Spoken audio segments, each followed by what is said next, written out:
நீங்கள் NEET repeat பண்ணுற ஸ்டூடெண்ட்ஸாக அடுத்த வருஷம் நமக்கு கட் ஆஃப் எந்த மாதிரி வரும், நாம் என்ன கேட்டகரியில் இருக்கோம், அதுக்கேற்ற மாதிரி நாம் எந்த மாதிரியான லெவல் ஆஃப் ப்ரிப்ரேஷன் பண்ணணும்ன்ட்டு நீங்கள் எதிர்பார்த்துட்டு இருக்கீங்க? நான் இப்போ +2 படிச்சுட்டு இருக்கேன். ஸ்கூல் எக்ஸாமுக்காக ரொம்ப ஸ்ட்ராங்காக ப்ரிப்பேர் பண்ணிட்டு இருக்கேன் சார். என்னால் வேறு எந்த என்ட்ரன்ஸ்லையும் கோச்சிங் சென்டர்லையோ போய் டைம் ஸ்பெண்ட் பண்ண முடியாது. பேரண்ட் ரொம்ப ப்ரெஷர் கொடுத்துட்ருக்காங்க. ஸ்கூல்ஸ்லையும் டீச்சர்ஸ் ரொம்ப ப்ரெஷர் கொடுக்குறாங்க. ஆனால் நான் ஏதோ வரக்கூடிய என்ட்ரன்ஸ்லாம் ஏதோ மிஸ் பண்ணிடணும்னு எனக்கு ரொம்ப கவலையாக இருக்குது. அப்படின்னு நினைக்கிற ஸ்டூடெண்ட்டாக நீங்கள்? 4th ஸ்ட்ரே ரவுண்டு வரைக்கும் நான் வெயிட் பண்ணிட்டேன். நீட் கவுன்சிலிங்க்கு எனக்கு சீட்டு கிடைக்கல. இன்னமும் ஆனால் சீட் இருக்குன்னு சொல்கிறாங்க. ஸ்பெஷல் ஸ்ட்ரே ரவுண்டு இருக்கா இல்லையான்னு நீங்கள் தெரிஞ்சுக்க ஆசைப்படுறீங்களா? சார், மேத்தமேட்டிக்ஸில் எனக்கு கொஞ்சம் ஆர்வம் கம்மியாகவே இருக்குது. மற்றபடி பார்த்தீங்கன்னா டிராயிங்ஸு, மற்ற பிளானிங் சம்மந்தப்பட்ட விஷயங்களெல்லாம் எனக்கு கொஞ்சம் இன்ட்ரெஸ்ட் அதிகமாக இருக்குது. என்ன மாதிரி ஸ்டூடெண்ட்ஸ் ஐஐடியில் ஏதாவது கோர்ஸ் பண்ண முடியுமா, அதுக்கான எக்ஸாம்ஸ் என்ன அப்படின்னு தெரிஞ்சுக்க விரும்புகிற ஸ்டூடெண்ட்டாக நீங்கள்? ஸோ அப்படின்னா இந்த நிகழ்ச்சி உங்களுக்கு தான். கடைசி வரைக்கும் இதை ஸ்கிப் பண்ணாமல் இந்த வீடியோவை முழுசாக பாருங்கள். நான் உங்கள் வாங்க நிகழ்ச்சிக்குள்ள போகலாம்.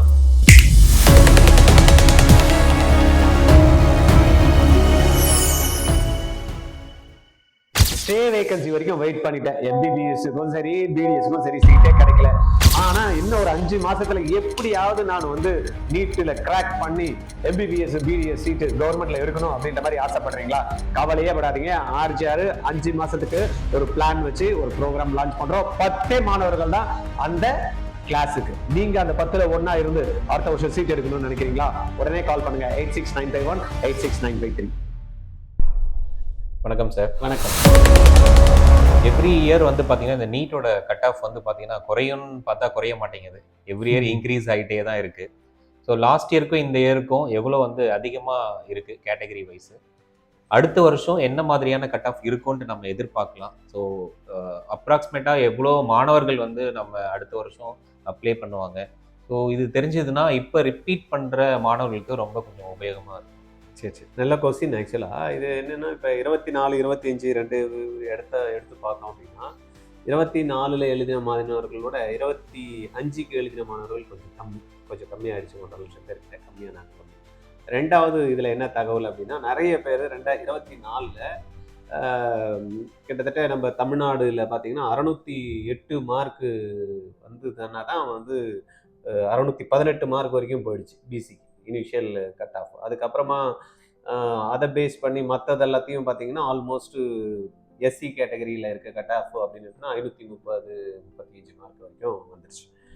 அதனால லாஸ்ட் இயர் அதுக்கு முன்ன வருஷம் நம்மளுக்கு அவ்வளோ இல்லை, அப்போ ஏறி இருக்கு. அப்போ அதே போல தான் 2025 கட் ஆஃப் பயங்கரமாக ஏறும் அப்படின்ற மாதிரி எல்லாருமே படிக்கும். நான் கூட பார்த்தீங்கன்னா எல்லாத்துலேயும் ஒரு 10 மார்க்கு கூட வரும் அப்படின்ற மாதிரி 608 620 மார்க் வரைக்கும் வரதுக்கு வாய்ப்பு இருக்கும் அப்படின்ற மாதிரி தான் போட்டிருக்கோம். இது எஸ்சி கேட்டகரியில் வரவங்களுக்கு ஒரு 540 வரைக்கும் அப்படி. ஆனால் இந்த கட் ஆஃப் பார்த்தீங்கன்னா யாரும் டிசைட் பண்ணுறதில்ல. நிறைய பேருக்கு என்ன ஒரு வித்து அப்படின்னா, யாரோ ஒருத்தங்க எக்ஸாம் எழுதுவாங்க, எக்ஸாம் எழுதுமே இதுதான் மார்க்கு அப்படின்னு இதை கட் ஆஃப்னு வச்சுருவாங்க. அதை பேஸ் பண்ணி தான் ஆக்சுவலாக கட் ஆஃப் பார்த்தீங்கன்னா நம்பர் ஆஃப் சீட்ஸை பேஸ் பண்ணி தான் எங்கே அது முடியுதோ அந்த இடத்துல அது. இப்போ உதாரணத்துக்கு நம்ம தமிழ்நாட்டில் எடுத்துக்கிட்டோம் அப்படின்னா 3460 சீட் டோட்டல் சீட்ஸ் இருக்குது கவர்மெண்ட்டுக்கு. அந்த 7.5%, அப்புறம் 15% கவர்மெண்ட்டுக்கெல்லாம் கொடுத்தது போக இங்கே பியூராக இருக்குது. அதுலேயும் ஸ்பிளிட் அப் 31% ஜென்ரல் கேட்டகரிக்கும், பிசி 26.5% அப்படின்னு எடுத்துட்டோம்னா 1212 சீட் தான் அந்த ஓசிக்கு இருக்குது. ஓசி மீன்ஸ் பார்த்தீங்கன்னா அன்ரிசர்வ்டு கேட்டகரி இல்லை, ஆக்சுவலாக ஓப்பன் காம்படிஷன். அது இந்த ஓப்பன் காம்படிஷனில் யார் வேணாலும், எஸ்சி கேண்டிடேட் வேணாலும் அந்த 1212 சீட் எடுத்துக்கலாம், பிசியில் இருந்தாலும் அதில் எடுத்துக்கலாம். ஆனால் மேக்ஸிமம் அந்த 1212 யார் டாமினேட் பண்ணி சீட் எடுக்கிறாங்க அப்படின்னா பிசி கேண்டிடேட் தான். கிட்டத்தட்ட 600-700 சீட்ஸ் அந்த 1012 போகுது. அந்த அன்ரிசர்வ்டு கேட்டகரிஸ்லாம் ரொம்ப கம்மி தான் அதில் சீட் எடுக்க. அப்போ அந்த 1212வது ரேங்க் எங்கே முடியுதோ அந்த இடத்துல மார்க் என்ன முடியுதோ அந்த இடத்துல நின்று போகுது. அதுதான் கட் ஆஃப். நிறைய பேருக்கு என்ன இருக்குன்னா, கட் ஆஃப்னு யாரோ ஒருத்தர் வைப்பாங்க போல இருக்கு, ஒவ்வொரு வருஷமும் இதுதான் இவ்வளோதான் அப்படின்னு. அப்படிலாம் கிடையாது. நம்ம நம்பர் ஆஃப் சீட்ஸ் எங்கே முடியுதோ அதுக்கேற்ற மாதிரி. அதே போல தான் இந்த 15% எஸ்சிக்கான சீட்ஸ் இருக்குது. அப்போ 600 சீட்ஸ் அவங்களுக்கு இருக்குது அப்படின்னா 600வது ஆள் எந்த மார்க்கில் முடியுதோ அந்த இடத்துல முடியும். அப்படிதான். அப்போ இந்த சீட்ஸ் மாறாது. மார்க் பார்த்தீங்கன்னா ஒவ்வொரு வருடமும் அந்த பசங்க வாங்கக்கூடிய மார்க் ஒரே மார்க்லயே சில பேர்லாம் வந்து பார்த்தீங்கன்னா இப்போ 600லயே கிட்டத்தட்ட 20 பேர் இருப்பாங்க. அந்த மார்க் கம்மியாக வந்து பார்த்தீங்கன்னா 500னா கிட்டத்தட்ட 1000 பேர் இருப்பாங்க. இப்போ நான் தமிழ்நாடுல மட்டும் சொல்றேன். இப்போ ஆல் ஓவர் இந்தியா எடுத்தோம்னா 10,000 பேர் இருப்பாங்க. அந்த மாதிரி வந்து அந்த மார்க் வந்து சேஞ்ச் ஆகும். அப்போ அதே பேசி பண்ணி தான் ஒரு 4 வருஷமா அந்த கட் ஆஃப் வந்து மாறிட்டே வருது. பசங்க வந்து நல்லா படிக்கக்கூடிய தன்மை வந்துருச்சு. அந்த பேட்டர்னை கண்டுபிடிச்சிட்டாங்க. அதனால அது இல்லாம லாஸ்ட் இயர் பார்த்துருப்பீங்க 67 பேர் கிட்டத்தட்ட அந்த ஃபர்ஸ்ட் ரிசல்ட் அனௌன்ஸ் பண்ணோம்னே 720 அவுட் ஆஃப் 720 வாங்கியிருந்தாங்க. அப்ப அந்த பேப்பர் வந்து நிறைய பேர் நம்பகத்தன்மை இல்லை, இவ்வளோ பேர் எப்படி ஒரு என்ட்ரன்ஸ் எக்ஸாம்ஸ்ல வாங்க முடியும் அப்படின்ட்டு நிறைய பேர் கிரிட்டிசைஸ் வந்து என்டிஏவை பண்ணதுனால என்டிஏவும் என்ன பண்ணாங்க, ஒரு சில ஸ்டெப்ஸ் எடுத்து பேப்பரை வந்து கொஞ்சம் குவாலிட்டியாக கொடுக்கணும் அப்படின்றதுனால மாற்றினாங்க. அப்பயும் அந்த பேப்பர் வரப்போ கூட நிறைய பேர் எக்ஸாம் எழுதுறதுக்கு முன்னாடி கூட கட் ஆஃப்லாம் இன்க்ரீஸ் ஆகும் இந்த வருஷம் அப்படின்னாங்க. ஆனால் அந்த பேப்பர் எழுதிட்டு வந்ததுமே தான் தெரிஞ்சது பசங்க வந்து ஆக்சுவலாக எக்ஸாம் ஹால் உள்ளே போகிறப்ப தான் வந்து பார்த்தீங்கன்னா அந்த பசங்களுக்கு அந்த ப்ரெஷர் இருக்கும். எப்பயுமே உள்ளே போகிறப்ப அந்த ஆதார் கார்டு இல்லை, அந்த ஐடி இல்லை, அப்புறமா அந்த வாட்ச் போட்டிருந்தா போடக்கூடாது, செயின் போட, இந்த மாதிரிலாம் உள்ளே போகிறப்ப அந்த பதட்டத்தை கிரியேட் பண்ணுவாங்க. ஆனா இந்த வாட்டி என்ன ஆச்சுன்னா அந்த பேப்பரை பார்த்ததுமே அந்த பசங்க இருக்கிறதெல்லாம் ரொம்ப டஃப். ஆமா, பிசிக்ஸ் வந்து ஐஐடி அட்வான்ஸ்ல இருக்கக்கூடிய கொஸ்டின்ஸை அப்படியே கொடுத்துருக்காங்க. அப்போ அதெல்லாம் வந்து பார்த்தீங்கன்னா மல்டிபிள் கான்செப்டை பேஸ் பண்ணி பண்றது. அந்த அளவுக்கு வந்து நீட்டுக்கு இது வரைக்கும் கொஸ்டின்ஸை வந்து 24 வரைக்கும் கேட்டதில்லை. அப்போ இந்த டஃப்னஸ் வந்ததுனால பசங்கனால பண்ண முடியல. நாட் ஓன்லி பிசிக்ஸ், பயாலஜி கூட அந்த லென்த்தியா இருந்தது. கொஸ்டின்ஸ் பார்த்ததுமே ஆன்சர் பண்ணுவோம், 15 நிமிஷத்துல 90 கொஸ்டின் ஆன்சர் பண்ணிடுவாங்க பயாலஜில. ஆனா இந்த வாட்டி பாத்தீங்கன்னா அவங்களுக்கு 1 மணி நேரத்துக்கு மேல எடுத்து, அதுவே வந்து அந்த பசங்களுக்கு ஒரு மெரிட். அப்புறம் இந்த கெமிஸ்ட்ரி வந்து ஒரு 2 ஸ்டெப் போட்டு ஆன்சர் வர்றது ஒரு 4 ஸ்டெப் போக வேண்டியதாயிடுச்சு. நீங்க சொன்ன மாதிரி பிசிக்ஸ் வந்து ரொம்ப எதிர்பார்க்காத விஷயம். ஒரு டாப்பா இருக்கக்கூடிய டாப்பர் ஸ்டூடெண்ட் கூட ஒரு 20 கொஸ்டின் பண்ணாலே பெரிய விஷயமா ஆயிடுச்சு. ரெண்டாவது ஒரு டீச்சர்கிட்டயே அந்த கொஸ்டினை கொடுத்து நம்ம பண்றப்ப வந்து பாத்தீங்கன்னா டீச்சருக்கே அந்த குறிப்பிட்ட நேரத்துல பண்ண முடியல. ஒரு 45 மினிட்ஸ்ல பண்ற கொஸ்டின் டீச்சரே 1.5 மணி நேரம் பண்றாங்கன்னா அப்ப குழந்தையும் பண்ண முடியலன்னு இல்லை, அந்த குறிப்பிட்ட டைம்ல அவங்களுக்கு வந்து பத்தல. அதனால வந்து நிறைய குழந்தைங்களுக்கு மார்க்ஸ் வந்து கம்மி. அப்ப அந்த பேப்பரோட குவாலிட்டியை பொறுத்து, பேப்பரோட டிஃபிகல்ட்டி லெவலை பொறுத்து தான் அந்த கட் ஆஃப் வந்து வேரி ஆகும். சீட்ஸ் அதே தான். ஒரு வாட்டி வந்து பாத்தீங்கன்னா போன வாட்டி 618 இருந்த இடத்துல இந்த வாட்டி வந்து பாத்தீங்கன்னா 507 மார்க். போன வாட்டி வந்து நிறைய மார்க் எடுத்திருந்தாங்க. அதே 1212 நம்ம எடுத்தோம் அப்படின்னாலும் இந்த வாட்டி 1212 எடுத்தோம். ரெண்டுத்துக்குமே அதே தான் இருக்கும். அதே போல பிசி கேட்டகரியில் 26.5% சீட், அவங்களுக்கு வந்து பாத்தீங்கன்னா கிட்டத்தட்ட ஒரு 932 சீட்ஸ் இருக்கும். அப்போ அந்த 932 எங்க முடியுதோ அந்த இடத்துல தான் அந்த கட் ஆஃப் அப்படின்றது நிர்ணயிக்கப்படுது.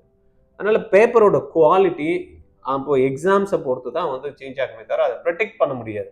இப்போ போன வருஷம் வந்தது, அதுக்கு முன்ன வருஷம் வந்து அது மாதிரி வந்து பேப்பரோட லெவல் இருக்கு, ஒவ்வொரு வருஷம் பசங்க ரெடி ஆயிடுறாங்க. போன வாட்டி திடீர்னு சேஞ்ச் ஆனதுனால கட் ஆஃப் வந்து பார்த்தீங்கன்னா கிட்டத்தட்ட 80லேருந்து 100 மார்க் கம்மியாயிடுச்சு. இந்த வருஷம் சப்போஸ் பேப்பரு 2025 கேட்ட மாதிரியே வந்தது அப்படின்னா ஒரு ஜென்ரல் கேட்டகரியில் இங்கே வந்து பார்த்தீங்கன்னா ஒரு 524 மார்க்ஸ் வரைக்கும் ஒரு 530 கிடைக்கும் இந்த வாட்டி. அதே போல இந்த வருஷம் வந்த மாதிரியே இந்த பேப்பர் டஃப்னஸ் இருந்ததுன்னா ஒரு பிசி கேட்டகரிக்கு ஒரு 510 மார்க் வரைக்கும் கிடைக்கும். இதுதான். இல்லை அதுக்கு முன்ன வந்த மாதிரியே ஈஸியாக கொடுத்தாங்க இந்த வருஷம் அப்படின்னா ஒரு 620 அப்படின்றது ஒரு பிசி கேட்டகரிக்கு வரும். ஒரு 650 அப்படின்றது தமிழ்நாடு மாணவர்கள் வந்து ஜென்ரல் கேட்டகரியில் போகிற மாதிரி இருக்கும். இப்போ இந்த கட் ஆஃப் ஃப்ளெக்சிபிலிட்டின்றது வந்து பாத்தீங்கன்னா அது குவாலிட்டி ஆஃப் த பேப்பர் தான், பேப்பரா இல்ல ப்ரிப்பரேஷன் ஆஃப் த இல்ல ப்ரிப்பரேஷன் தான். ப்ரிப்பரேஷன் வந்து 2 வருஷமும் 24 25 ரெண்டுமே எடுக்கலாம். ரெண்டுத்துலயுமே நல்ல பசங்க நல்லா ப்ரிப்பேர் பண்ணி தான் இருக்காங்க. பட் அங்க அந்த இடத்துல அந்த டிஃபிகல்ட்டி லெவல் தான் வந்து பாத்தீங்கன்னா அந்த மார்க்கை வந்து அவங்க டிசைட் பண்றாங்க. 2 பேருமே நல்லா இந்த 2024 எழுதணும்னு ப்ரிப்பேர் பண்ணுவாங்க, இவனும் ப்ரிப்பேர் பண்ணிருவான். பட் இவங்களுக்கு வந்து பேப்பர் ஈஸியா இருந்ததுனால அவன் பாக்கிறத கடன் பண்ணிடுறான், கம்ப்ளீட் பண்ணிடுறான். 3 ஹவர் டெஸ்ட் வந்து 2.5 மணி நேரத்திலேயே 2024 பண்ணிருப்பான். இங்க 3 ஹவர் பத்தல அவன். அதனால அவனால ஸ்கோர் பண்ண முடியாம பசங்க நிறைய பேர் கண்ணுல தண்ணி விட்டு அழுதுட்டு வந்தாங்க. உள்ள போறப்ப அழறது ஒண்ணு இருந்ததுன்னா பேப்பரை பார்த்துட்டு பசங்க கலங்கி போய், அதுவும் படிச்ச பசங்க இருப்பாங்க, இப்படிதான் வரும் நம்ம பண்ணிடுவோம் 650. ஏன்னா அந்த 3 ஹவர்ல அந்த குழந்தை அந்த பேப்பரை பாக்குறப்ப தெரியாது இல்ல, மத்தவங்களுக்கு எல்லாம் எப்படி இருக்கும்னு தெரியாது. என்ன பொறுத்த வரைக்கும் நம்ம போய் அங்க எக்ஸாம் எழுதுறப்போ ஐயோ என்னடா இது பேப்பர் இந்த மாதிரி ஆயிடுச்சு, அவ்வளவுதான் நம்ம லைஃப் போயிடுச்சு அப்படின்னு குழந்தைங்க வந்து கலங்கி வந்தாங்க. வெளியில நிறைய தெரிஞ்சது சென்டர்ல கரண்ட் ஆஃப் ஆயிடுச்சு, அந்த வேற பிரச்சனை. ஜன்னல் ஓரத்துல இருந்தவங்களுக்குலாம் நிறைய டிஸ்கம்ஃபர்டபுளா இருந்துச்சு. ஆமா. அந்த ஒரு அந்த ப்ராப்ளம் வேற பசங்க வந்து ஃபேஸ் ஃபேஸ் பண்ணாங்க. பண்ணாங்க இந்த தடவை. அதெல்லாமே டிசைடிங் ஃபேக்டர் ஆக்சுவலாக. எப்படியெல்லாம் பசங்களை டென்ஷன் பண்ணி மார்க்கை கம்மி பண்ண முடியும். ஏன்னா நம்பர் ஆஃப் கேண்டிடேட்ஸ் ஜாஸ்தி எழுதுறப்ப அந்த ஃபில்ட்ரேஷன் ப்ராசஸ் வந்து கண்டிப்பாக தேவை இருக்கு. அதனால இந்த மாதிரி தான் வந்து கட் பண்ணுறாங்க, வேற ஒன்றும் இல்லை. அதனால நம்ம எப்படி இருந்தாலும் ப்ரிப்பேர் பண்ணிட்டு போயிட்டு அது கம்மியானாலும் சரி ஜாஸ்தியானாலும் இந்த நம்பர் ஆஃப் சீட்ஸ் இருக்கும். அதனால ரேங்கிங் தான் நம்மளுக்கு வந்து ரொம்ப முக்கியம். சிபிஎஸ்சி அண்ட் ஸ்டேட் போர்டு இவங்கெல்லாம் வந்து நிறைய சின்ன லெவல்ல இருந்தே சொல்கிறேன், 6th even 4th ஸ்டாண்டர்ட்லேருந்து olympiad exam அப்படின்னு ஒன்று எழுதிட்டு இருக்காங்க. இது வந்து பார்த்தீங்கன்னா ஆல்மோஸ்ட் எல்லா சப்ஜெக்ட்டுமே இருக்குது. நான் ஆரம்பத்தில் நினச்சிட்டு இருந்தேன் ஒன்லி மேக்ஸில் இருக்கும் சயின்ஸில் இருக்கும்னு நினச்சிக்கிட்டு இருந்தேன். அது இங்கிலீஷ்லேயும் இருக்குது இப்போது. இங்கிலீஷ் இருக்குது. ஆமாம், இந்த மாதிரி விதவிதமான சப்ஜெக்ட்லேயும் இவங்க எழுதிட்டு இருக்காங்க. இந்த பிள்ளைகள் அப்போவே பார்த்தீங்கன்னா என்ட்ரன்ஸ்க்கு தயாராக தான் இருக்காங்க, நாங்கள் ரெடி அப்படின்ற மாதிரி நல்லா பர்ஃபார்ம் பண்ணி ஸ்காலர்ஷிப்லாம் வாங்கிட்டு இருக்காங்க. இந்த மார்க்ஸை வந்து நம்ம ஐஐடிலேயோ நீட் எக்ஸாம் எழுதி மெடிக்கல் காலேஜஸ்லையோ கன்சிடர் பண்ணுறாங்களா இல்லையா அப்படின்னு டவுட் இருக்குது. ஏன்னா நேரடியாக நீட் எக்ஸாம் ஜேஇ மெயின்ஸ் எழுதி நம்ம அட்மிஷன் ப்ராசஸ்க்கு போயிட்டு இருக்கும்போது இந்த மார்க்கையும் கன்சிடர் பண்ணலாமா, பண்ணுறாங்களா ஆல்ரெடி அப்படின்னு சில சந்தேகங்கள். இப்போ கடந்த 2 வருடங்களாக ஸ்கோப் அப்படின்ற ஒரு இதில் வந்து பார்த்தீங்கன்னா ஐஐடி மெட்ராஸ் தான் ஃபஸ்ட்டு இன்ட்ரடியூஸ் பண்ணாங்க. இந்த ஒலிம்பியாட்ஸ்க்கு ஏதாவது ப்ரையாரிட்டி கொடுத்து அந்த மாணவர்களுக்கும், ஏன்னா அவங்களாம் சப்ஜெக்ட் ஸ்பெசிஃபிக்காக வந்து பார்த்தீங்கன்னா ரொம்ப டெப்த் நாலேஜ் இருக்கக்கூடியவங்க. இப்போ ஐஐடியை பொறுத்த வரைக்கும் இன்னோவேஷனு, டெக்னாலஜி ஓரியன்டு, புது புது விஷயங்களை வந்து கொண்டாடுறதுல இதெல்லாத்தையும் பண்ணுறதுனால இந்த குழந்தைங்க வந்து பார்த்தீங்கன்னா சப்ஜெக்ட் எக்ஸ்பர்ட்ஸு ப்ளஸ் அந்த கிரியேட்டிவிட்டி ப்ளஸ் இருக்கும். அதனால் இந்த குழந்தைங்கள இந்த மாதிரியான இன்ஸ்டியூஷனில் கொண்டாடுறப்ப இன்ஸ்டியூஷனுக்கு பெருமை. கரெக்ட். அதனால் என்ன பண்ணியிருக்காங்க அப்படின்னா 2 சீட்ஸ் அலாட் பண்ணுறாங்க ஒவ்வொரு ப்ரோக்ராம்ஸ்க்கு.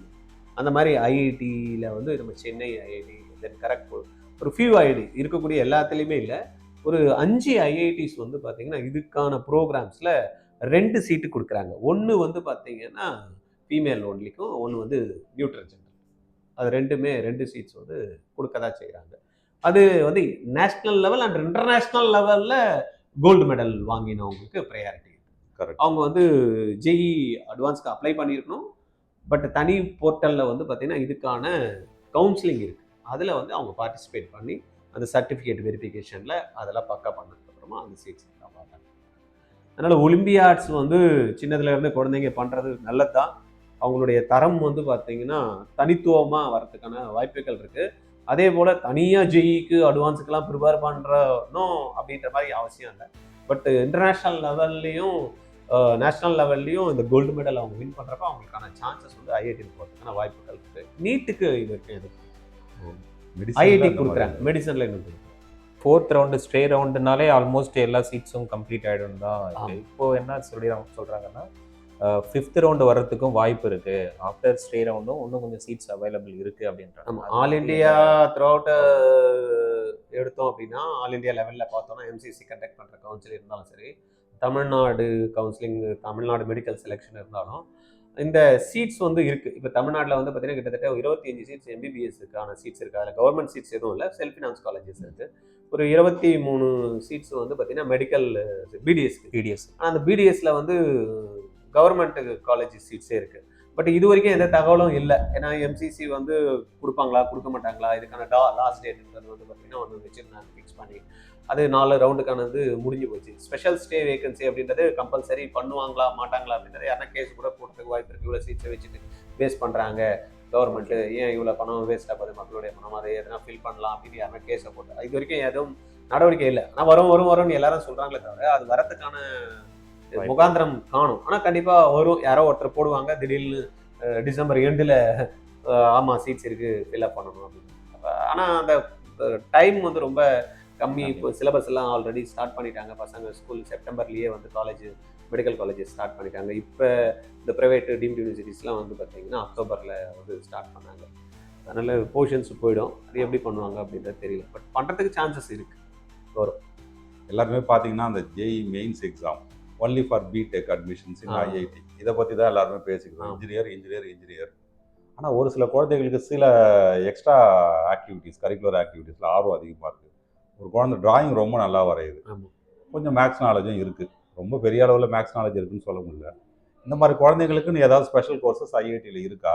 இந்த மாதிரி ஜேஇ மெயின்ஸ் எழுதி அவங்களால போக முடியுமா? இப்போ ஐஐடியில் வந்து பார்த்தீங்கன்னா டிசைனுக்கு வந்து பி டிசைன் கோர்சஸ் தனியாகவே ஐஐடி யூசிடி எக்ஸாம் மூலயமா வந்து அவங்க எடுக்கிறாங்க.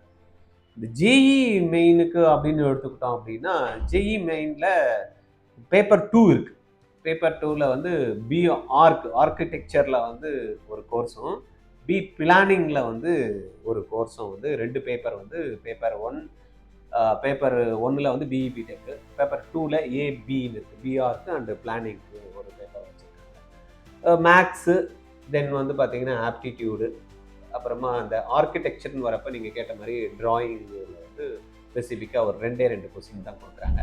அதில் அவங்களுடைய எபிலிட்டி பார்க்குறாங்க, ஆப்டிடியூட் எப்படி இருக்குது டிராயிங்கில் அப்படிங்கிற மாதிரி பார்க்குறாங்க. பி பிளானிங்கை பொறுத்த வரைக்கும் ஆர்கிடெக்சரில் வந்து எம்சிக்யூ டைப்பும் இருக்குது. இது வந்து பார்த்தீங்கன்னா டிராயிங் வந்து பார்த்தீங்கன்னா அவங்க வந்து நார்மலாக வந்து computer based exams, but drawing மட்டும் அவங்க வந்து மேனுவலாக வந்து பார்க்கணும்.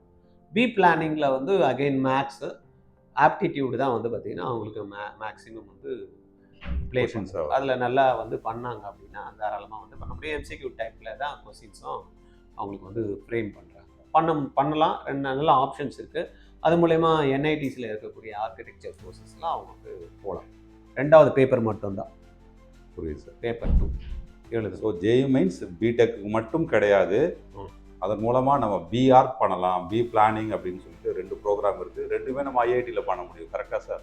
அட்மிஷன்ஸ் ஐஐடியில் தான்? ஐஐடியில் இல்லை, என்ஐடியில் தான் வந்து பார்த்தீங்கன்னா அந்த ப்ரோக்ராம்ஸ் இருக்குது. ஐஐடிக்கு வந்து தனியாக வந்து பார்த்தீங்கன்னா யூசிடி எக்ஸாம்ஸ் வச்சுருக்காங்க, பிடெஸ், அது எழுதி. பட் எக்ஸாம் மட்டும் மெயின்ஸ் எக்ஸாம் பண்ணிக்கலாம். மெயின்ஸ் எக்ஸாம் பண்ணிவிட்டு. Okay sir. அதில் மேத்தமெட்டிக்ஸோட லெவல் வந்து அந்த அளவுக்கு ஒன்றும் டஃப்பாக இருக்காது. ஆமாம், ஏற்கனவே வந்து பார்த்தீங்கன்னா அப்போ வந்து நிறைய ஒர்க் பண்ணுவாங்க பசங்க, மேக்ஸ் வந்து இன்டெப்த் நாலேஜ் வேணும் அப்படின்ட்டு. பட் உங்களுக்கு தெரியும் இப்போ மேக்ஸில் வந்து பார்த்தீங்கன்னா அந்த அளவுக்கு ஆர்கிடெக்சருக்கு தேவையில்லை அப்படின்றதுனால கரெக்ட், ஒரு ஜென்ரலாக அந்த குழந்தைங்களுக்கு ஈஸியாக பண்ணக்கூடிய லெவலில் தான் கொடுத்துருக்கோம். ஒரு கேண்டிடேட் அவங்க வந்து எஸ்சிஎஸ்டி கேட்டகரியில் இருக்காங்க சார். அவங்க வந்து 390 மார்க் எடுத்துறாங்க, அப் டு ஸ்டே வேகன்சி வரைக்கும் இருந்தாங்க, சீட் வந்து கிடைக்கல. ஸோ அவருக்கு என்ன டவுட் அப்படின்னா இன்னும் 5 மாதம் தான் இருக்குது, எனக்கு வந்து இதுக்காக வெயிட் பண்ணி நான் டைம் வேஸ்ட் பண்ணிட்டேன். ஸோ இப்போ என்கிட்ட 5 மாதம் தான் இருக்குது, நெக்ஸ்ட்டு நான் ரிப்பீட் பண்ணலாமா இல்லை வந்து பார்த்தீங்கன்னா ட்ராப் பண்ணலாமா அப்படின்ற மாதிரி ஒரு மென்டாலிட்டியில் இருக்காங்க. அவங்களுக்கு உங்களுடைய சரி, எஸ்சி கேண்டிடேட்டை பொறுத்த வரைக்கும் பார்த்தோம் அப்படின்னா இன்னைக்கு வந்து கவர்மெண்ட் ஸ்காலர்ஷிப்ஸ் இருக்குது அவங்களுக்கு.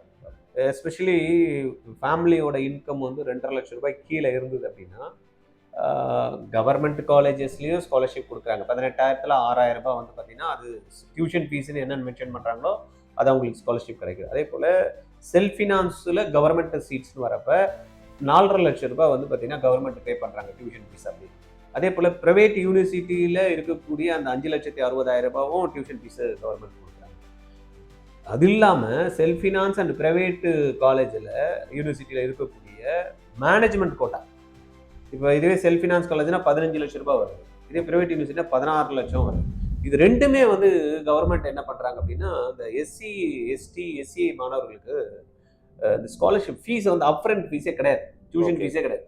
அது வந்து ஆதி திராவிட நலத்துறை வந்து அந்த பசங்களுக்கு கொடுத்துருவாங்க, அவங்க வந்து காலேஜுக்கு அப்புறமா வாங்கி கட்டிக்கணும். அதனால என்னன்னா இந்த 390 மார்க் அப்படின்றது வந்து பார்த்தீங்கன்னா ஒரு எஸ்சி கேண்டிடேட்டாக இருந்தாங்க அப்படின்னா மேனேஜ்மெண்ட் கோட்டால அவங்க ஏற்கனவே அப்ளிகேஷன் போட்டிருந்தாங்கன்னா ஸ்டே வேகன்சியில் சப்போஸ் எடுக்கணும்னா எடுத்துக்கலாம். ஏன்னா எனக்கு தெரிஞ்ச ஒரு பையன் வந்து பார்த்தீங்கன்னா இப்போ லாஸ்ட் ரவுண்டில் ஸ்டே வேகன்சியில் ஃபஸ்ட்டு 2 ரவுண்டு வந்து கவர்மெண்ட் மட்டும் தான் போட்டிருந்தாங்க. அப்புறம் எங்களுக்கு நம்மக்கிட்ட கவுன்சிலிங் வரப்போ இண்டிவிஜுவல் கவுன்சிலிங்கில் நம்ம இதெல்லாம் இந்த டீட்டெயில்ஸ் சொன்னப்போ மேனேஜ்மெண்ட் போட்டு இப்போ வந்து பார்த்தீங்கன்னா லாஸ்ட் ரவுண்டில் 394 மார்க், அவர் வந்து பார்த்தீங்கன்னா 400 மார்க் அப்படின்றவங்கலாம் வந்து பார்த்தீங்கன்னா இன்னைக்கு மேனேஜ்மெண்ட்டில் நீங்கள் பார்த்துருப்பீங்க. கட் ஆஃப் ரொம்ப இறங்கி வந்ததுக்கு மேனேஜ்மெண்ட்லலாம் ரீசன் வந்து பார்த்தீங்கன்னா எஸ்சி கேண்டிடேட்டுக்கு வந்து கவர்மெண்ட் வந்து ஆப்ஷன்ஸ் கொடுத்துருச்சு. அதனால் 390 மார்க்ன்றது கண்டிப்பாக அந்த குழந்தைக்கு இப்போ சீட்டு இருக்குது. சரி, மேனேஜ்மெண்ட்டில் அப்படி ஸ்டே வேகன்சி வந்தது எடுக்கணும் அப்படின்னா அவங்க கண்டிப்பாக பணம் செலவு பண்ண முடியலன்னா கூட எப்படி இருந்தாலும் ப்ரைவேட்டில் கவர்மெண்ட் சீட் கிடைச்சா கூட அந்த குழந்தை அந்த ஃபீஸ் பே பண்ணி தான் ஆகணும். மேனேஜ்மெண்ட்டில் கிடைச்சாலும் அந்த ஃபீஸ் தான் பே பண்ணணும். அந்த மாதிரி இருக்கிறப்ப அவங்க அந்த 5 மாதம் வெயிட் பண்ண தேவையில்லை அப்படின்றதா என்னுடைய கருத்து. எஸ்சி கேண்டிடேட்டாக இருக்கு இல்லை எங்களுக்கு கவர்மெண்ட்டில் தான் படிக்கணும்னு சில பேர்லாம் இருப்பாங்க, பியூர் கவர்மெண்ட் தான் வேணாங்க, எங்களுக்கு ப்ரைவேட் காலேஜ் போனால் நீங்கள் சொல்கிற ஃபீஸ் எல்லாம் கவர்மெண்ட் கொடுத்தா கூட கிளினிக்கல் எக்ஸ்போஷர் இருக்காது அப்படின்ற மாதிரி ஒரு இது இருக்கும். அந்த மாதிரி இருக்கிறப்ப இந்த 390 மார்க்ஸ்ன்றது இந்த 2025 டஃப் பேப்பருக்கு ஒரு எஸ்சி கேட்டகரி கேண்டிடேட் வந்து நல்ல மார்க் தான். அதனால் அவங்க வெயிட் பண்ணி ஒரு 5 மாதம் கரெக்டாக ப்ராப்பராக பிளான் பண்ணி படித்தாங்க அப்படின்னா அடுத்த வருடம் இன்னும் 5 மாதம் இல்லையா, மேல எக்ஸாம்ஸ் நடக்க போகுது. அதுக்கப்புறம் திருப்பி ஜூனில் எக்ஸாம்ஸ் ரிசல்ட்ஸ் கொடுத்துருவாங்க. ஆகஸ்ட்டில் வந்துடும். 5 மாதம் இன்னும் ஒரு 3 மாதம் 8 மாதம் வெயிட் பண்ணாங்க அப்படின்னா நல்ல கவர்மெண்ட் காலேஜ் போகிறதுக்கான வாய்ப்புகள் வந்து அந்த கேட்டகரி இருக்கிறதுனால அவங்களுக்கு அதுவும் சப்போர்ட் இருக்கும். கொஞ்சம் முயற்சி பண்ணாங்கன்னா குழந்தை, ஏன்னா 390 மார்க்ன்றது பயாலஜியில் ஓரளவுக்கு நல்ல மார்க் ஸ்கோர் பண்ணியிருப்பாங்க, கெமிஸ்ட்ரி நல்லா பண்ணியிருப்பாங்க. போன வருஷம் அந்த 390 ஃபிசிக்ஸில் கொஞ்சம் காம்ப்ளிகேட்டடாக இருக்கும். அந்த இடத்துல அவங்க ஸ்ட்ரென்தன் பண்ணிட்டாங்கன்னா தாராளமாக அவங்களால கவர்மெண்ட் சீட் வாங்குறதுக்கான ஆப்பர்ச்சுனிட்டி நிறைய பண்ணலாம் தாராளம். School level 10th and 12th பொறுத்தளவுக்கு இன்னும் 2.5 மாதம் தான் இருக்குது அவங்களுக்கு எக்ஸாமுக்கு. இப்போ அதில் பயங்கரமான ப்ரிப்பரேஷன் பண்ணிட்டு இருக்காங்க. அதில் வந்து எப்படின்னா மற்ற எக்ஸாம்ஸை பற்றி எல்லாம் மறந்துட்டு ஸ்கூலுக்காக மட்டுமே ப்ராக்டிஸ் நடக்குது. ஈவன் ஸ்கூல்ஸ் எல்லாம் கூட சரி மற்ற ப்ரோக்ராம்ஸ்லாம் ஸ்டாப் பண்ணிட்டு நீங்கள் ஸ்கூல் போர்ஷனில் ஃபோக்கஸ் பண்ணுங்கன்னு ஸ்டூடெண்ட்ஸ்க்கு அட்வைஸ் பண்ணுறாங்க. ஆமாம், உண்மைதான். ஏன்னா அவங்களுக்கு அது ஸ்கூலோட போர்டு மார்க்ஸ் ரொம்ப முக்கியம் அப்படின்றதுனால அவங்களோட இதுலேருந்து கரெக்டாக 2.5 மாதம், அதாவது நம்ம இந்த டேட்ல இருந்து பார்த்தீங்கன்னா இன்னும் 5 மாதம் கழிச்சு கரெக்டாக நீட் எக்ஸாம் கூடவே மெயின்ஸ் எக்ஸாமும் அட்வான்ஸ் எக்ஸாமும் கிட்டத்தட்ட அப்ராக்சிமேட்டாக அந்த டேட்ஸில் வருது. இவங்க இப்படியே இதுலேயே ஃபோக்கஸ் பண்ணிட்டு இருந்தாங்கன்னா அந்த எக்ஸாமில் எப்படி சார் ஹை ஸ்கோர் பண்ண முடியும்? இதுக்கு ஏதாவது ப்ரிப்பரேஷன் ஸ்ட்ராட்டஜி டிப்ஸு, ஏன்னா இதையும் மீறி பண்ண வேண்டிய ஒரு விஷயம். எல்லாருமே இப்போ பிள்ளைங்களுக்கு அகைன்ஸ்டாக தான் இருக்காங்க. பேரண்ட்டும் என்ன சொல்கிறாங்க, ஸ்கூல் போர்ஷனே படிப்பான்றாங்க. ஸ்கூல் போர்ஷன்லேயே ஃபோக்கஸ் பண்ணுன்னு சொல்லும்போது இந்த பிள்ளைகள் இதை மீறி எப்படி இதை பண்ண முடியும் சார்? நான் அந்த 5 மாதம் தான் அவங்களுக்கு நேரம் இருக்குது. ஆமாம், இதில் ஃபோக்கஸ்டு இருக்கிற ஸ்டூடெண்ட்ஸ் வந்து அதுக்கான பண்ணுவாங்க சார். போர்டு எக்ஸாம்ஸை பிளான் பண்ணுறவங்க வந்து பார்த்திங்கன்னா ரொம்ப ஐஐடியில் போய் சேரணும் அப்படின்ற மாதிரி எல்லாம் இருக்காது. ஏன்னா இப்போ ஐஐடி எல்லாம் ஸ்டாண்டர்டு போகணும் அப்படின்னா அவன் 6th ஸ்டாண்டர்ட்ல இருந்தே அவனுடைய ஃபவுண்டேஷனை நல்லா ஸ்ட்ராங் பண்ணி அவனுடைய கோல் எல்லாமே வந்து பார்த்தீங்கன்னா டுவர்ட்ஸ் வந்து பார்த்தீங்கன்னா ஜிஇ மெயின் கூட இல்லை, அட்வான்ஸ் எப்படி கிராக் பண்ணணும் அப்படின்றது தான் வந்து அவனுடைய ப்ரிப்பரேஷன் இருக்கும். அவன் வந்து ரொம்ப உட்காந்து டீப்பாக பேரண்ட்டும் அதுக்கு ஃபோக்கஸ் பண்ணி போர்டுக்கு தான் படிக்கணும் அப்படின்னாலும் அந்த பேரண்ட்டும் வந்து பார்த்தீங்கன்னா அதுக்கான பேரண்ட் கிடையாது. இதுக்கெல்லாம் வந்து பார்த்தீங்கன்னா இப்போ கோட்டாலெல்லாம் எடுத்துக்கிட்டேன்னா டம்மி ஸ்கூல் கான்செப்டில் எடுத்துகிட்டு போய் போடுறது, இல்லை என்ஐஓஎஸில் எடுத்துகிட்டு போய் போடுறது, போர்டுக்கெல்லாம் நிறைய ஃபோக்கஸ் பண்ணுறது தேவையில்லை. ஒன்று. ரெண்டாவது, இந்த ஐஐடி லெவலுக்கு போகிற ஸ்டூடெண்ட்டாக இருப்பான், ஜிஇ மெயினில் வந்து நல்ல 99.5% எடுக்கிறவனா இருப்பான் அப்படின்னா அவன் எல்லாம் போர்டை அப்படி தட்டிடுவான். அவன்லாம் வந்து ரொம்ப தடுமாறுறவனா இருக்க மாட்டான். தடுமாறுறவங்க யார் இருப்பாங்க? அந்த 90% எடுக்கிறதே கஷ்டப்படுறவங்க, 75%க்கு திணறவங்க, 80% திணறவங்க, 99 மேலே யார் வந்து ஒரு குழந்தை வந்து ஜிஇ மெயினில் வந்து த்ரூ பண்ணுறானோ அவன் மார்க்ஸ் எல்லாம் பார்த்தீங்கன்னா அட்டகாசமான மார்க் வந்து போர்டில் அடிச்சிருவான். ஏன்னா அவனுக்கு சிபிஎஸ்சி தான் வந்து எழுத போகிறான் அவங்க ஸ்கூலில். இங்கேயும் வந்து பார்த்தீங்கன்னா சிபிஎஸ்சியோட என்சிஆர்டி கரிக்குலம் தான் நம்மளுடைய 11th and 12th தான். இது ரெண்டுமே சேர்த்து அவன் படிக்கணும். அப்போ அவனுக்கு லிங்க்கு பண்ணி கான்செப்ட்ஸை வந்து பண்ணுறப்ப ஐஐடி லெவல் ப்ராப்ளம் சால்வ் பண்ணுறதுனால சிபிஎஸ்சியோட நீங்கள் பேப்பரை எப்பயுமே பார்த்துருப்பீங்க, வெளியில் பசங்க சொல்கிறப்ப மேக்ஸ் ரொம்ப டஃப்பாக இருந்தது சார், ஃபிசிக்ஸ்லாம் பண்ணவே முடியலன்னு. ஆனால் இந்த மாதிரியான ட்ரைனிங் எடுத்துக்கிற குழந்தை அதெல்லாம் ஒன்றுமே ரொம்ப ஈஸியாக வந்து கரெக்ட் சார். அப்போ அந்த ஃபோக்கஸ்டு இல்லாதவங்க தான் அந்த டைவர்ஷன், ஐயோ மறுபடியும் அதை படிக்கணும் இதுக்கு படிக்கணும், போர்டுக்கு ஃபோக்கஸ் பண்ணணும். அப்போ 100% யாருக்கு ஃபோக்கஸ் இருக்கோ அவன் வந்து ஆட்டோமேட்டிக்காக இதில் வந்துடுவான். அதனால் அந்த குழந்தைங்களுக்கு நம்ம எதுவும் சொல்ல தேவையில்லை. பட் நாங்களும் சும்மா எழுதி பார்க்கலாம் அப்படின்னு நினைக்கிறவங்க என்னன்னா, கொஞ்சம் இப்போ நம்ம இதுக்காக குழந்தைங்களுக்கு ஒரு பிளான் பண்ண முடியாது, பேரண்ட்டுக்கும் தெரியாது என்ன படிக்கணும் அப்படின்னு. அதனால தான் ஆர்ஜிஆரில் என்ன பண்ணியிருக்கோம் அப்படின்னா கோமெட் 2026 அப்படின்னு ஒரு ப்ரோக்ராம் லான்ச் பண்ணியிருக்கோம். இந்த ப்ரோக்ராம் வந்து ஒரு 5 monthsக்கான ப்ரோக்ராம். இப்போ நீங்கள் சொன்ன மாதிரி 2.5 மாதம் போர்டு எக்ஸாம்ஸ் இருக்கும். அதுக்கப்புறமா வந்து பார்த்தீங்கன்னா அந்த நீட்டோ இல்லைன்னா ஜிஇக்கான எக்ஸாம்ஸும் வந்துட்டா அப்படின்னா அந்த குழந்தை வந்து ரெண்டுத்துக்குமே ப்ரிப்பேர் பண்ணணும். அப்போ வந்து +2 போர்டு எக்ஸாம்ஸு மெயின் இப்போது. ஆனால் வந்து ஒரு அளவுக்கு ஐஐடி இல்லைன்னா கூட பரவாயில்ல சார், ஜிஇ மெயின் பாஸ் பண்ணி என்ஐடியோ இல்லை IIITயோ போயிட்டான் அப்படின்னா நம்ம என்ன பண்ணுறோம்னா இப்போ சண்டேஸில் ஒரு 2லேருந்து 5 மணி வரைக்கும் ஒரு ப்ரோக்ராம். இதில் நம்ம பண்ணுறது என்னென்னா, இப்போ எடுத்துகிட்டு போய் அந்த பையனுக்கு 11th போர்ஷன்ஸை கற்றுக் கொடுத்தோம்னா அவன் வந்து ரொம்ப ஃபோக்கஸ்டு கிடையாது, ஆனால் ஓரளவுக்கு நல்ல காலேஜ் போகணும் அப்படின்னு நினைக்கிறவனுக்கு என்ன பண்ணுறோம், 12th போர்ஷன்ஸை வந்து நம்ம சண்டேஸில் மட்டும் அந்த குழந்தைக்கு வந்து கொடுக்குறோம். இவன் எதை படிக்கணும் எதை படிக்கணும் அதெல்லாம் தெரியாது. அப்போ நம்ம வந்து என்ன பண்ணுறோம், அந்த பையனுக்கு +2 ரிலேட்டடாக இருக்கக்கூடிய மேக்ஸ், +2 ரிலேட்டடாக இருக்கக்கூடிய ஃபிசிக்ஸ், +2 ரிலேட்டடாக இருக்கக்கூடிய மேத்தமெட்டிக்ஸ், தென் வந்து +2 ரிலேட்டடாக இருக்கக்கூடிய பயாலஜி கொடுக்கறதுனால சேம் போர்ஷனு இன்னும் கான்செப்ட்ஸும் இன்னும் நல்லா நம்ம டீச்சர்ஸ் வந்து ரொம்ப அருமையாக சொல்லி தராங்க. அப்போ அந்த பையனுக்கு அந்த புரிதல் ஏற்படுது. அப்போ இந்த புரிதல் மூலயமா ஒரு ப்ராப்ளம்ஸ் சால்வ் பண்ணுறப்ப அவனுக்கு அந்த பார்ட் ஏ கொஸ்டின்ஸ்க்கும் அவனுக்கு வந்து இது சப்போர்ட்டிவாக இருக்குது. அந்த மாதிரி என்ன பண்ணுறோம், சப்போர்ட் பண்ணி +2க்கும் போர்ஷன் படித்த மாதிரியும் +2 இல்லாமல் இந்த ஜேஇ எக்ஸாமுக்கான கொஸ்டின்ஸையும் அவன் வந்து கொஞ்சம் பண்ணுறதுக்கும் ஹெல்ப் பண்ணுறோம் இந்த 2.5 மாதம். ஏன்னா ரொம்பவும் ப்ரெஷர் பண்ண முடியாது. ஆஃப்டர் போர்டு எக்ஸாமு முடிஞ்சதுக்கு அப்புறமா இந்த எக்ஸாம்ஸ் எப்போ வருதோ அது வரைக்கும் டெய்லி கிளாஸஸ் அவங்களுக்கு வந்து நம்ம சப்போர்ட் பண்ணி கொடுக்குறோம். அப்போ யாரெல்லாம் ஜெஇ மெயின் அட்லீஸ்ட் த்ரூ பண்ணோம், இல்லைன்னா நீங்கள் சொன்ன மாதிரி இந்த நீட் எக்ஸாம்ஸை வந்து ஒரு நல்ல ஹை ஸ்கோராக இல்லைன்னா கூட ஓரளவுக்கு நான் பாஸ் பண்ணால் நான் கவர்மெண்ட் சீட் இல்லைன்னா கூட பரவாயில்ல, டீம்டு யூனிவர்சிட்டி சீட் எடுத்துப்பேன், ப்ரைவேட் காலேஜில் நான் ஜாயின் பண்ணிப்பேன் அப்படின்னு நினைக்கிறவங்களுக்கு வந்து பார்த்தீங்கன்னா நம்மளுடைய கோமட் 2026 common program, not only JEE. இன்னைக்கு வந்து தமிழ்நாட்டில் வந்து டாப்பான இன்ஸ்டியூஷன் உங்களுக்கு தெரியும். ஐஐடி லெவலுக்கு வந்து விஐடி இருக்குது, தென் வந்து எஸ்என்யூ இருக்குது. அவங்கெல்லாம் வந்து பார்த்தீங்கன்னா +2 போர்ஷன் தான் வந்து எக்ஸாம்ஸ் வச்சுருக்காங்க விஐடி காலேஜஸில். அப்போ லெவல் ஆஃப் எக்ஸாம்ஸும் ரொம்ப டஃப்பும் கிடையாது. இப்போ நீங்கள் ஆர்கிடெக்சருக்கு சொன்னீங்க இல்லையா, அந்த லெவலுக்கானதாக தான் அந்த மேக்ஸ்லேயும் வச்சுருக்காங்க. ஆனால் என்னென்னா கூட சேர்த்த மாதிரி ஆப்டிடியூடு கேட்குறாங்க. ஏன்னா அந்த பையன் வந்து ஒரு ஒரு ஒரு ஒரு சுச்சுவேஷனில் எப்படி ப்ராப்ளத்தை வந்து சால்வ் பண்ண முடியும். அவன் ஜென்ரலாக ரொம்ப டஃப்பு கிடையாது, ஃபிசிக்ஸ் மேக்ஸ் எல்லாம் கேட்கலாம். அவங்க ஒரு ஜென்ரலாக இருக்கக்கூடிய ஒரு சுச்சுவேஷனில் ஒரு ப்ராப்ளம் வந்ததுன்னா அரைஸ் ஆச்சுன்னா அதை எப்படி அந்த குழந்தை சால்வ் பண்ணுற அப்படின்றத அவங்க வந்து அதை பார்க்குறாங்க. ஏன்னா கம்பெனிஸ் அதை தான் எதிர்பார்க்குறாங்க. அப்போ அதை வந்து பார்த்தீங்கன்னா அந்த ஆப்டிடியூடில் வந்து கேட்குறாங்க. அதுவும் நம்ம வந்து இதில் வந்து கொடுக்குறோம். அப்போ இந்த எஸ்என்யூ வந்து பார்த்தீங்கன்னா இன்றைக்கி டாப் மோஸ்ட் எக்ஸலன்ஸை நோக்கி போயிட்டு இருக்கக்கூடிய ஒரு இன்ஸ்டியூஷனாக இருக்குது. ரெண்டாவது எஸ்எஸ்என் காலேஜ் வந்து தனியாக அண்ணா யூனிவர்சிட்டி கீழே இருந்தது. இவங்க என்ன பண்ணிட்டாங்க, இப்போ ஸ்கூல் ஆஃப் இன்ஜினியரிங் அப்படின்றதுல எஸ்என்யூ கீழே அட்டாச் ஆகிட்டாங்க. அதனால் +2 மார்க்கை வச்சு இந்த வருஷம் எஸ்எஸ்என்ல சீட்டு வாங்க முடியாது. டாப் மோஸ்ட் காலேஜ் உங்களுக்கு தெரியும், நம்ம அண்ணா யூனிவர்சிட்டிலே எடுத்தோம்னா ப்ரைவேட் காலேஜஸில் எடுத்தோம்னா டாப் செல்ஃப் ஃபினான்ஸ் காலேஜ்னு அதுதான் வரும். இப்போ அந்த வாய்ப்பை வந்து மாணவர்கள் இழந்துட்டாங்க. அது ஸ்டேட் போர்டை பொறுத்த வரைக்கும் மார்க் அடித்து தட்டி சீட்டை எடுத்துருவாங்க. பட் இந்த வாட்டி சான்ஸ் வந்து ரொம்ப ஸ்டேட் போர்டுக்கு கம்மி. அந்த மாதிரி மாணவர்கள் என்ன பண்ணணும்னா ஆர்ஜிஆர் கண்டக்ட் பண்ண இந்த கோமட் 2026 எடுத்துக்கிட்டாங்க அப்படின்னா ரொம்பவே யூஸ்ஃபுல்லாக இருக்கும். ஏன்னா ஃபிசிக்ஸ் கெமிஸ்ட்ரி பயாலஜி படிச்சுட்டு இருக்கோம், நம்மளும் அதை எப்படி அப்ரோச் பண்ணணும்னு சொல்லி கொடுத்துருக்கோம். ப்ளஸ் வந்து ஆப்டிடியூடும் வந்து பார்த்திங்கன்னா நம்ம சொல்லி கொடுக்கறதுனால அந்த குழந்தை எக்ஸாமில் த்ரூ பண்ணுறதுக்கான ஆப்பர்ச்சுனிட்டிஸ் வந்து எஸ்எஸ்என்ல போகிறதுக்கு, காலேஜ் ஆஃப் இன்ஜினியரிங்கில் போகணும் அப்படின்றப்ப எஸ்என்யூ எக்ஸாம் எழுதி போயிடலாம். தென் விஐடி போகணுன்னாலும் ஒரு டாப் லெவலில் ஒரு ஃபஸ்ட் கேட்டகரியில் வந்தேன்னா ஒரு 10,000க்குள்ள அவங்களுக்கு வந்து என்ன சீட் கேட்குறாங்களோ அது கொடுப்பாங்க. இதில் செகண்ட் கேட்டகரி தேர்ட் கேட்டகரினா என்ன சீட்ஸ் அவைலபிள் இருக்கோ அதான் கிடைக்கும். ஃபீஸ் ஸ்ட்ரக்சரும் வந்து சேஞ்ச் ஆகும். அப்போ இந்த மாதிரியான ஆர்ஜிஆர் கண்டக்ட் பண்ணக்கூடிய இந்த என்ட்ரன்ஸ் ட்ரைனிங் எடுத்துக்கிட்டாங்க அப்படின்னா அந்த அட்லீஸ்ட் டாப் கேட்டகரி ஃபீஸ் கொஞ்சம் கம்மியாக போகிறதுக்கு அதெல்லாம் வாய்ப்புகளை வந்து நம்ம ஏற்படுத்தி கொடுக்குறோம்.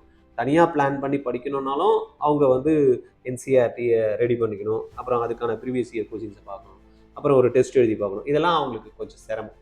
ஏன்னா குழந்தைங்களுக்கு அதெல்லாம் தெரியாது. பேரண்ட்டும் அந்த மாதிரி இருந்தாங்கன்னா நான் ஏற்கனவே சொன்ன மாதிரி அவங்க ஐஐடி ஸ்டாண்டர்டுக்கு குழந்தைங்க எப்பயும் ரெடி பண்ணிட்டு இருப்பாங்க. அது தெரியாத பேரண்ட் தான் இப்போ லாஸ்ட்டில் ஐயோ என்ன பண்ணணும்னு தெரியல ஆனால் நல்லா வரணும். அவங்களுக்கு நம்மளுடைய ஆர்ஜிஆர் இந்த ப்ரோக்ராம் வந்து கோமட் 2026 ரொம்பவே யூஸ்ஃபுல்லாக இருக்கும். சப்போஸ் யாருன்னா பேரண்ட்டுக்கு தேவை அப்படின்னா நம்பர் மட்டும் சொல்லிடுறேன் நான். 8695186953 இந்த நம்பரில் கால் பண்ணுங்கள். ஜெஇ மெயினோ விஐடியோ எஸ்ஆர்எம்மோ நம்ம அமிர்தாவோ இல்லைன்னா நீட் எக்ஸாம்ஸோ இல்லை ஐசர் ஆப்டிடியூட் டெஸ்ட்டோ ரைட்டாக இந்துஸ்தான் நடத்தக்கூடிய எக்ஸாம்ஸு, மணிப்பால் நடத்தக்கூடிய எக்ஸாம்ஸு, இந்த மாதிரியெல்லாம் எக்ஸாம்ஸ் நீங்கள் எழுதணும் அப்படின்ற மாதிரி இருந்ததுன்னா சில பேரண்ட்டு என்ன சொல்கிறாங்கன்னா எங்கள் குழந்தைக்கு நீங்கள் சொன்னீங்க பதட்டப்படுறாங்க, டென்ஷனாக வராங்க அப்படின்னா. இதெல்லாம் பதட்டப்படணும்னு ஒன்றுமே இல்லை. குழந்தைங்கள ரிலாக்ஸ்டாக விடணும். இதெல்லாம் பார்ப்பா அப்படின்னு பேரண்ட் சொல்லணும். பேரண்ட் என்ன சொல்கிறாங்க, ஐயோ போர்டு எக்ஸாம்ஸா, போர்டு எக்ஸாம்ஸை வச்சு எங்கே மேக்ஸிமம் எங்கே போக முடியும், ஒன்றும் பெரிய டாப் லெவல் காலேஜஸ் போக முடியாது. அதை விழிப்புணர்வு இன்னும் கூட கம்மியாக தான் இருக்குது. அது இப்போ நம்ம இந்தியா லெவலில் நம்ம ஐஐடியில் தமிழ்நாடுலேருந்து போகிற ஸ்டூடெண்ட்டோட எண்ணிக்கைன்னு எடுத்துக்கிட்டிங்க அப்படின்னா 18,000 சீட்ஸ் இருக்குது அப்படின்னா 3-4% தான், கிட்டத்தட்ட 350 400 பேர் தான் த்ரூ அவுட் இந்தியாவில் இருக்கக்கூடிய என்ஐடியில் தமிழ்நாட்டிலேருந்து போகிறாங்க.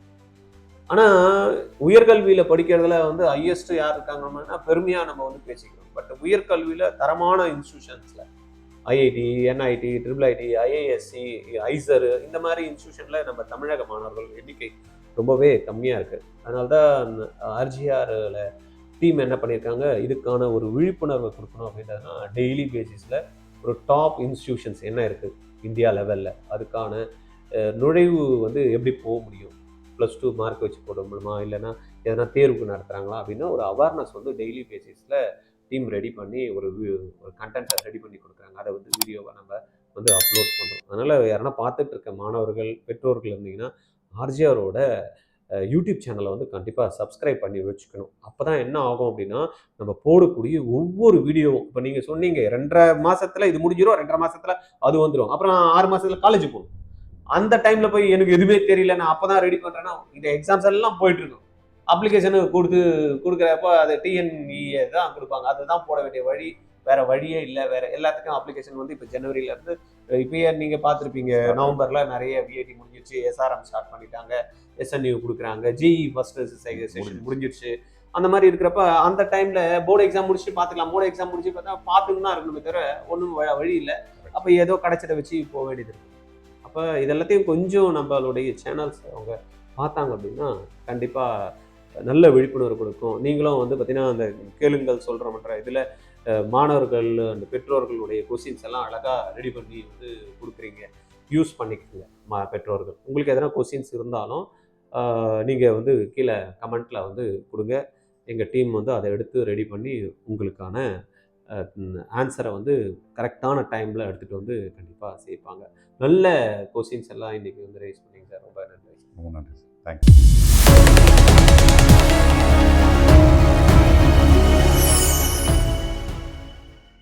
ஸ்டே வேகன்சி வரைக்கும் வெயிட் பண்ணிட்டேன். எம்பிபிஎஸ்க்கும் சரி, பிடிஎஸ்க்கும் சரி சீட்டே கிடைக்கல. ஆனா இன்னும் ஒரு 5 மாசத்துல எப்படியாவது நான் வந்து நீட்ல கிராக் பண்ணி எம்பிபிஎஸ் பிடிஎஸ் சீட்டு கவர்மெண்ட்ல இருக்கணும் அப்படின்ற மாதிரி ஆசைப்படுறீங்களா? கவலையே படாதீங்க. ஆர்ஜிஆர் 5 மாசத்துக்கு ஒரு பிளான் வச்சு ஒரு ப்ரோக்ராம் லான்ச் பண்றோம். 10 மாணவர்கள் தான் அந்த கிளாஸுக்கு. நீங்க அந்த 10ல ஒன்னா இருந்து அடுத்த வருஷம் சீட் எடுக்கணும்னு நினைக்கிறீங்களா? உடனே கால் பண்ணுங்க 869518 86953. இந்த வாரம் நம்மளுடைய கேளுங்க சொல்கிறோம் நிகழ்ச்சியில் நிறைய கேள்விகளுக்கு உண்டான பதில் உங்களுக்கு கிடைச்சிருக்கோம். இது உங்களுடைய ஃப்யூச்சர் கெரியருக்கு ரொம்ப உபயோகமாக இருந்திருக்கும்னு நாங்கள் நம்புகிறோம். இதே போல் இன்னும் நிறைய சுவாரஸ்யமான கேள்விகளோடவும் பதிலோடவும் நாங்கள் வந்து பார்த்திங்கன்னா அடுத்த நிகழ்ச்சியில் உங்களை சந்திக்கிறோம். நன்றி.